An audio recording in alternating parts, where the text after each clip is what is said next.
Telangana floods ఇప్పటిదాకా ఒక్క వ్యక్తి చనిపోయిండు అని చెప్పి చెప్తున్నారు. సుమారు నిన్న నేను చదువుతానేమో 900 మంది అని చెప్పి టైమ్స్ ఆఫ్ ఇండియాలో ఉండే, అది ఈ రోజు వచ్చేసరికి 2000 మందిని రెస్క్యూ చేసిండ్రు అని చెప్పి చెప్పిండ్రు.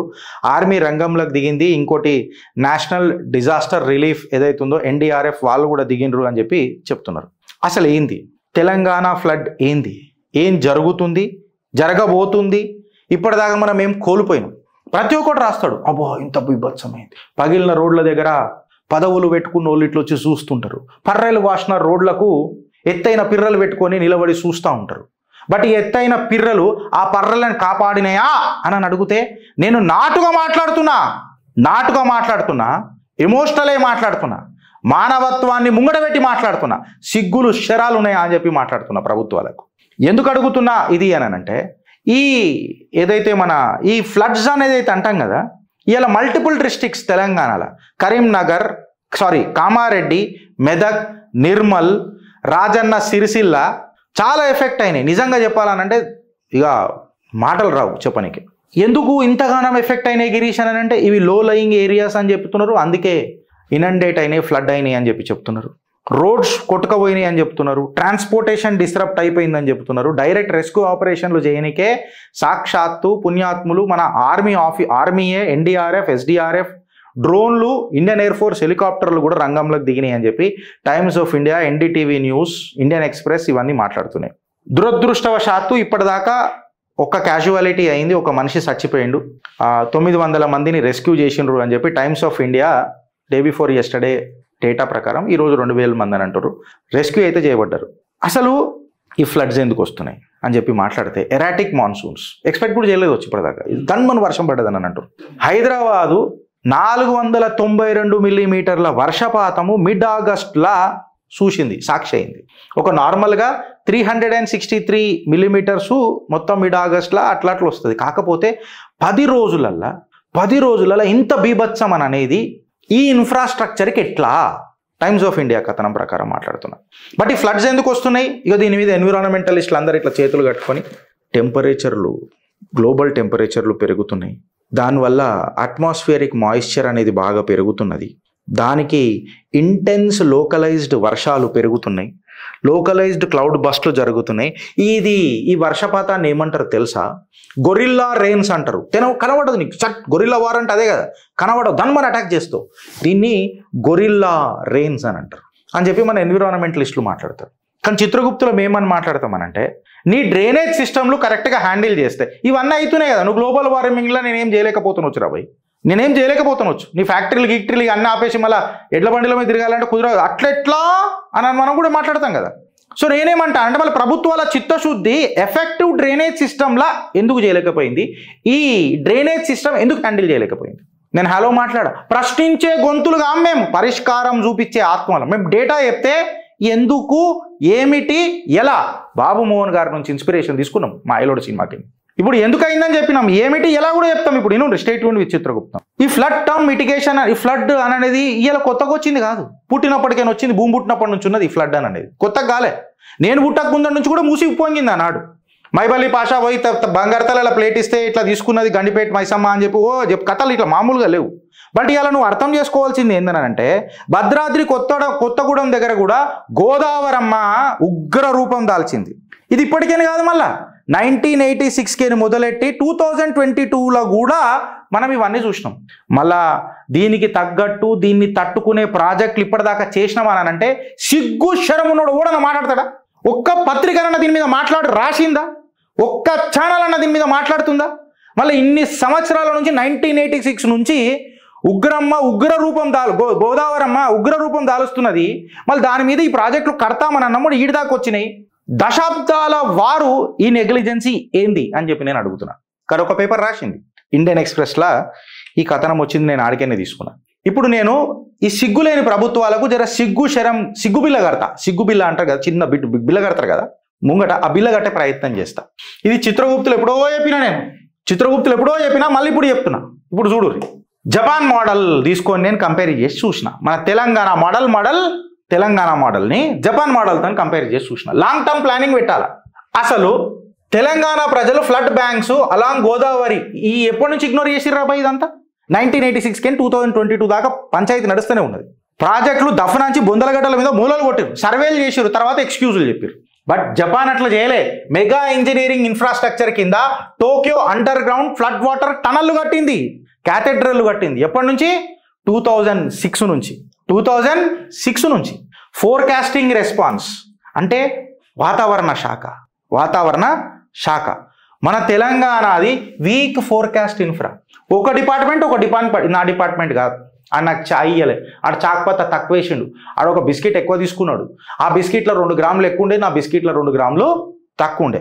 ఆడు తిన్నాక పిత్తిండు, నేను ఎరిగిన, నాకు కూడా పిత్తి వచ్చేది ఉండే, ఎరగడం వల్ల నాకు 2 టేబుల్ కిందకేనా వచ్చే డీళ్ళు తక్కువైంది. పంచాయతీకి ఇట్లనే పడవుతుంది మన దగ్గర. నీ వీక్ కోఆర్డినేషన్. రెస్పెక్టివ్ రెస్పాన్సెస్ అంటే ఇప్పుడు చూడు, పంచాయతీ అయిపోయిన తర్వాత 12,000 కోట్లు అయినాయి, 10,000 కోట్లు అయినాయి, 2,000 కోట్లు అయినాయి, 7,000 కోట్లు అయినాయి, లావ్. మళ్ళీ ఆడెవడైతే నిజంగా ఏమన్నా అయిందో వానికి దొరుకుతుందా? ₹1 దొరకదు వాడికి. ప్రాబ్లం విక్టిమ్కి ఎవరికైతే అయిందో వాడికి ₹1 దొరకదు. రాజకీయ నాయకుల బల్బు మాత్రం పెరుగుతుంది. నువ్వు జై కొట్టుపో, జైలు కొట్టు. ఇప్పుడు ఇస్తారు బడ్జెట్లు, ఎందుకంటే వాళ్ళకు డిజాస్టర్ అయితే ఫండ్స్ వస్తాయి చూడు, అది కావాలా.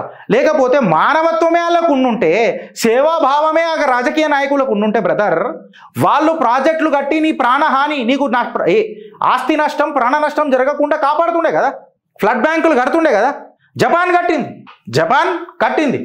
Scientific water shed based planning చేసింది, దానికి నేచర్ బేస్డ్ సొల్యూషన్స్ని మ్యాప్ చేసింది. ఎట్లా పోతున్నది ఈ ప్యాటర్న్ వాటర్ది అని మ్యాటర్ది చేసి multi stake holder coordinate map చేసింది. ఇప్పుడు డ్యామేజ్ అసెస్మెంట్కి వద్దాం. దాని తర్వాత ఇక రిలీఫ్ డిజాస్టర్ ఆడిట్స్ చేస్తాం. ఎప్పుడు చేస్తాం ఈ రిలీఫ్ డిజాస్టర్ ఆడిట్స్? డిజాస్టర్ అయినాక చేస్తాం. ఒక 2024 ఫ్లడ్సే మన తెలంగాణలో తీసుకుంటే, అది భాగ్యనగరంలోనా తెలంగాణ మొత్తం అనుకుంటా 2024లో కూడా అయింది. 5,438 కోట్లు. ఎంత? 5,438 కోట్లు. ఇంత డిజాస్టర్ అయినప్పుడు నీ చిత్తశుద్ధి ఎంత ఉండాలా? నీ అడ్డమైన సబ్సిడీలు ఏవైతే పనికిరాని చెత్తలకు పెడుతున్నావు చూడు నువ్వు, నీ 6 గ్యారెంటీలని, అదే ప్రభుత్వం అని ఉండని. నేను including I'm talking about the centre as well. ఏ ప్రభుత్వం అని ఉండని నువ్వు పెడుతున్నావు చూడు, ప్రజలను ప్రయోజకులను చేసే పథకాలు కాకుండా ప్రజలను సోమరిపోతూ చేసే పథకాలు. ఇవాళ నువ్వు సస్తావు, కుక్క సావు, కొట్టుకపోతావు. అందుకే ఓటర్ నీకు కూడా చెప్తున్నా నేను, విపత్తు వచ్చినప్పుడు ఆడు రాడు, నీ సావు నువ్వు సావు అని చెప్పి వదిలి పెడతాడు. ఎందుకు చెప్పాలా? అవరా భాయ్ పుణ్యాన్ని తింటలేవా నువ్వు, ఇడికెంత తెస్తారా బాయ్ అని చెప్తే నీ దగ్గర ఆన్సర్ ఉన్నదిరా బాయ్. ఓటర్ నిన్ను అడుగుతున్నా. లాస్ట్ టైమే 5,438 crores అది ఉండే. బట్ అదే జపాన్లో adaptive standards and legal framework తీసుకొచ్చిర్రు. రిస్క్ గవర్నెన్స్ అనే దాని మీద మ్యాండేట్ తీసుకొచ్చారు, కంపల్షన్ చేసిండ్రు. రియాక్టివ్ ప్రాసెస్ కంటే ప్రొయాక్టివ్ అప్రోచ్ ఉండాలా. ప్రాబ్లం అయిన తర్వాత మాట్లాడు కాదు, ప్రాబ్లం కంటే ముందు ఎట్లా డ్యామేజ్ కంట్రోల్ని తక్కువ చేద్దామనే ఆలోచన జపాన్ చేసింది. ఇక ఇన్ఫ్రాస్ట్రక్చర్ మొదలవుతుంది, పొలిటికల్ ఆప్టిక్స్ వస్తాయి. హెలికాప్టర్లు తెప్పిద్దాం, గోపుర కట్టలు తెప్పిద్దాం, P3 కట్టలు కడదాం. ఆడట్లా లేదు జపాన్లో. లేయర్డ్ డిఫెన్స్, సీదా హెలికాప్టర్లు తెప్పియలేదు, రిజర్వాయర్లు కట్టిండ్రు, పంప్ స్టేషన్స్ కట్టిండ్రు, డైవర్షన్ చేసిండ్రు, వైడన్ చేసిర్రు వాటర్ ఫ్లోని, అండర్ గ్రౌండ్ టనల్లు కట్టిండ్రు. అప్పుడు హెలికాప్టర్ ఎవరికి కావాలా? హెలికాప్టర్ రైడ్ ఎవరికి కావాలి బ్రదర్? Community preparedness.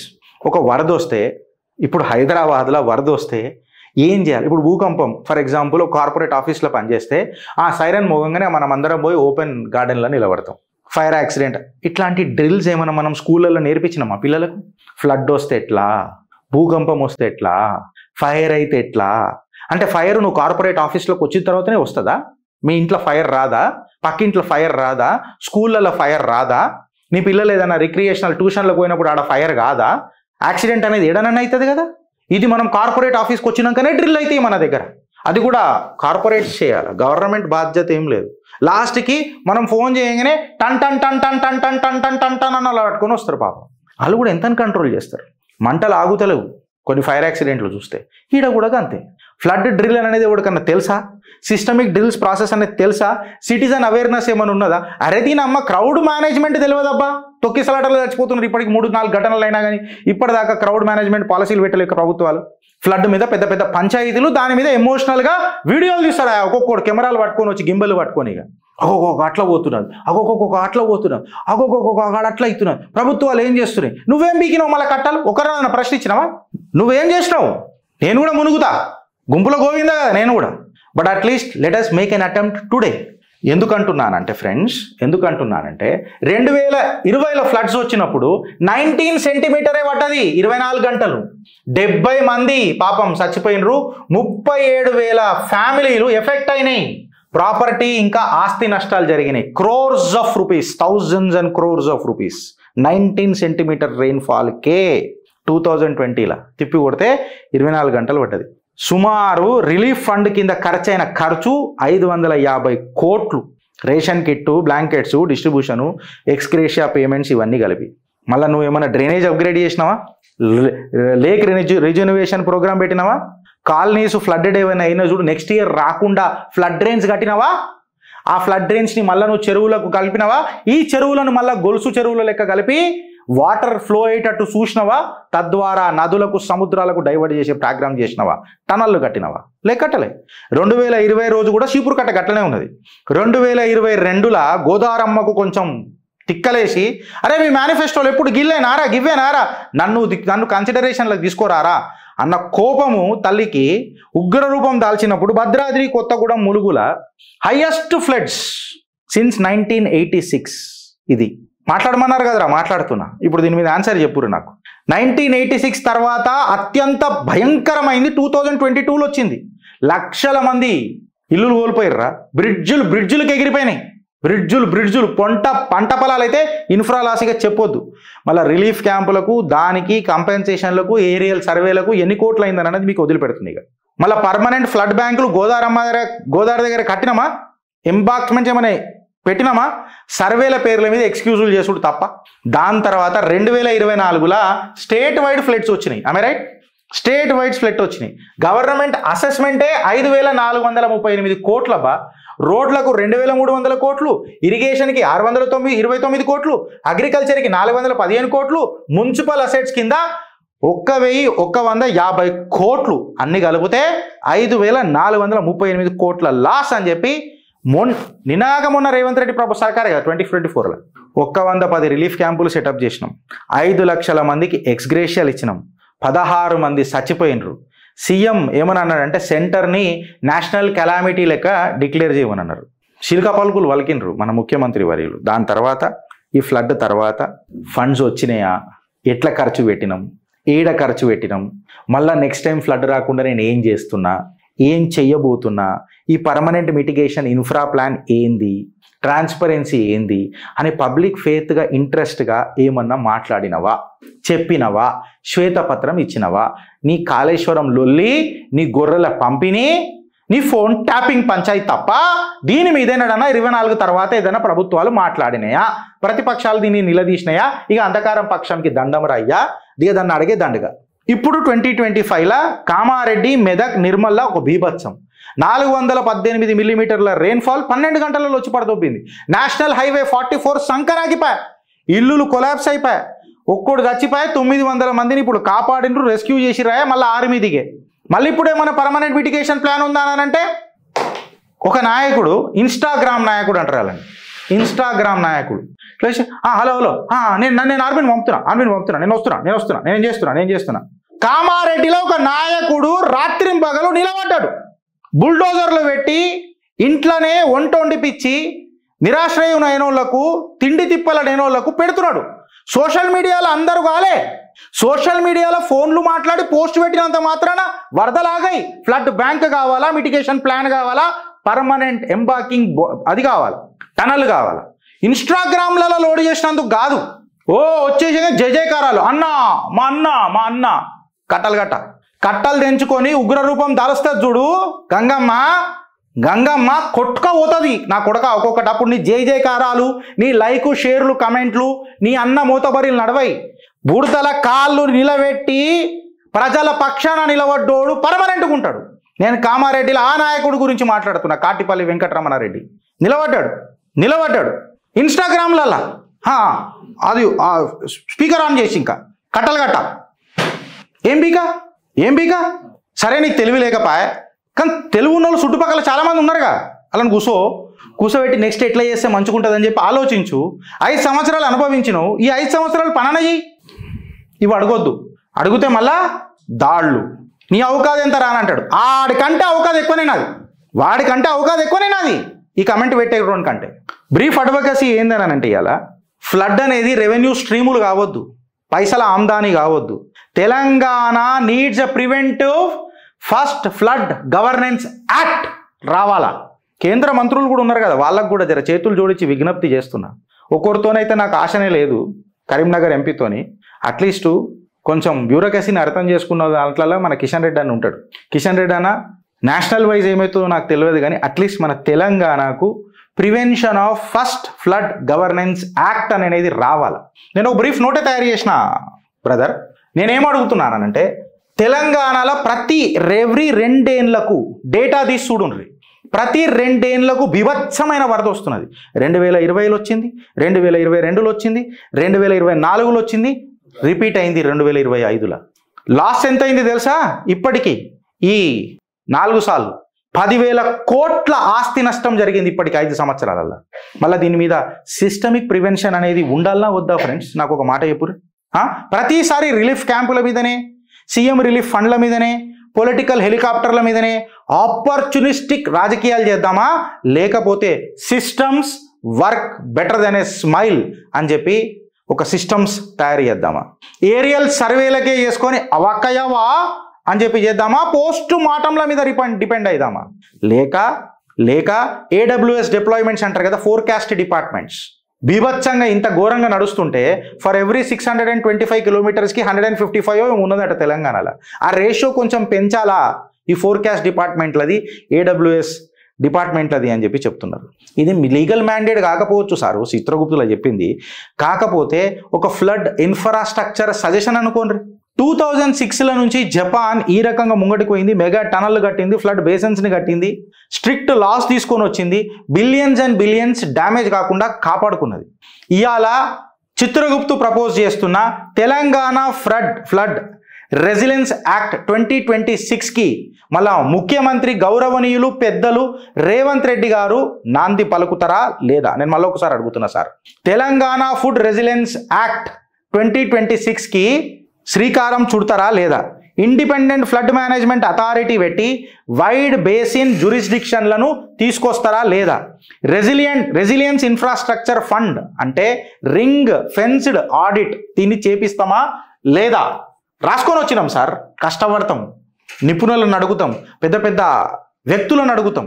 మా సొంత తెలివితేటలు ఏం కావేవి. ప్రజలను నువ్వు ప్రిపేర్డ్నెస్ చేస్తావా? డ్రిల్స్ కండక్ట్ చేస్తావా? ఎవాక్యుయేషన్ ప్రోటోకాల్స్ ఎట్లుంటాయి చేస్తావా? లోకల్ అవేర్నెస్ యాప్లు తయారు చేస్తావా? కోవిడ్ వచ్చినప్పుడు యాప్లు తయారు చేసినాం కదా, ఎంత మంచిగా అయింది. బ్లూటూత్ ఆన్ చేసుకొని పోతే కోవిడ్ ఉన్న పర్సన్ మనకు దగ్గరకు ఉండుంటే తెలుస్తుండే మనకు మ్యాప్లల్లో. దీని మీద ఏం మాట్లాడతారు ఫ్రెండ్స్? మళ్ళీ లాస్ చేసుకొని, రిలీఫ్ చేసుకొని, నెగ్లెక్ట్ చేసుకొని మళ్ళీ దాని తర్వాత పైసలు సంపాదామా, లేకపోతే ఏదైతే వరదలు వస్తే ఖజానాలు నిండే బురద నింపుకుందామా? ఆలోచిస్తావా లేక అనుభవిస్తావా? భారత్ మాతాకి జై. ఫ్రెండ్స్, ఫ్లడ్స్ ఎందుకు వచ్చినాయి చెప్పినాం, తెలంగాణ ఫ్లడ్స్ మీద చెప్పినాం, తెలంగాణ ఫ్లడ్స్ ఎట్లెట్లు వచ్చినాయి చెప్పినాం, గోదారమ్మ ఉగ్ర రూపం మీకు చెప్పినాం, ఎందుకు అవుతుందో చెప్పినాం, ఎట్లా అవుతుందో చెప్పినాం, ఎట్లా చేస్తే దీన్ని అరికడతామో చెప్పినాం. జపాన్ ఒక ఎగ్జాంపుల్ తీసుకున్నాం. దాని తర్వాత ఒక క్రౌడ్ మేనేజ్మెంట్ ఎట్లా వచ్చిందో flood management, flood resilience act అనేది తీసుకొద్దామా వద్దా? ప్రశ్నించే గొంతులు అందరూ అవుతారండి, పరిష్కారం చూపించే ఆత్మలు కావాలి ఇలా సొసైటీకి. మా మీద మీకు కొంచెం ఏమైనా అభిమానం ఉంటే ఫ్రెండ్స్ ఈ కంటెంట్ నలుగురికి షేర్ చేయండి అండ్ సబ్స్క్రైబ్ బటన్ నొక్కకుండా మాత్రం మర్చిపోకూడదు. మీ కంటెంట్ నిజంగా నచ్చితే గిరీష్ భాయ్ సూపర్, భారత్ మాతాకి జై అని చెప్పి ఈ కంటెంట్ అంకితం చేయండి. భారత్ మాతాకి జై.